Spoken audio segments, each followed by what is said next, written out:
কলকাতার বুকে সব থেকে কিউটেস্ট শেরাওয়ালি মা, কি সুন্দর লাগে দেখতে, তাই না? এটা হলো ব্যানার জয় মাতা আম্বে।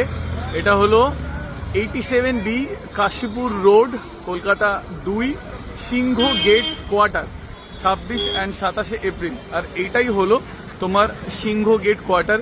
এই সামনেই কিন্তু রয়েছে রামকৃষ্ণ মঠ। এই জায়গাটা কিন্তু বেশ সুন্দর, পাশে একটা ঝিল আছে, এত সুন্দর হাওয়া আসছে গরমের মধ্যে।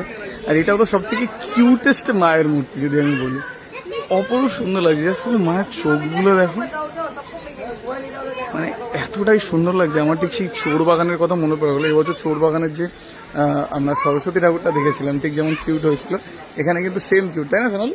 খুব কিউট লাগে না দেখতে, খুব সুন্দর। মানে পুরো ঠাকুরটা আমি বেশ কিছুক্ষণ ধরে দাঁড়িয়ে দাঁড়িয়ে দেখছিলাম, খুব সুন্দর লাগছে দেখতে। মানে খুব সিম্পলিস্টিক। ইভেন মায়ের ওড়নাটা বা তুমি যদি কাপড়েরটা দেখো, এটা কিন্তু পুরোটাই মাটির সাজে তৈরি করা হয়েছে, এই জন্য দেখতে এত ভালো লাগছে, খুব সুন্দর। মানে আমি খালি বলবো এখানে আর কিছু না, যদি মাকে দর্শন করতে আসো তাহলে নিশ্চয়ই এই জায়গাটা একবার ঘুরে যাও তোমরা যদি এই চত্বরে থাকো। আশা করি তোমাদের খুব ভালো লাগবে। বাকি ডিটেলস আমি ডিসক্রিপশনে দিয়ে দিলাম।